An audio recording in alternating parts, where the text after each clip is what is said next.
পিতা তার সন্তানকে বলছে, বাবা আমি তোমাকে 1 কোটি টাকা দেব, আর সেই 1 কোটি টাকা তোমাকে 1 মিনিটের মধ্যেই খরচ করতে হবে।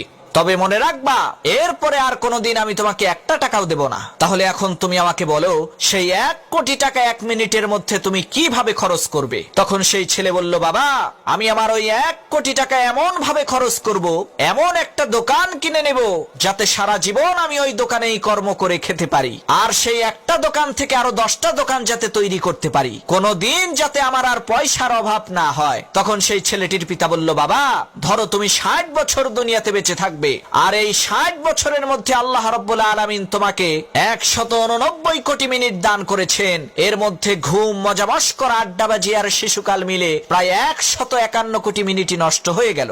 বাকি থাকলো মাত্র 37 কোটি মিনিট। এই 37 কোটি মিনিট দুনিয়ার লক্ষ কোটি টাকার চাইতেও 1000 কোটি গুণ বেশি মূল্যবান। প্রত্যেক মুহূর্তে তোমার হায়াত থেকে দুনিয়ার সবচাইতে মহামূল্যবান সময়গুলো কেটে যাচ্ছে। তোমার হায়াতে থাকা 189 কোটি মিনিটের মধ্যে যে মিনিটটা চলে গেছে এবং চলে যাচ্ছে, সেটা কোনোদিন আর ফিরে আসবে না। এখন বলো, এই 37 কোটি মিনিটকে তুমি কিভাবে খরচ করবে? তখন সেই ছেলেটি বলল, বাবা আমি আমার এই জীবনের 37 কোটি মিনিটকে এমন ভাবে খরচ করব যাতে দুনিয়া আর আখিরাত উভয় জাহানে আমি কামিয়াব হতে পারি।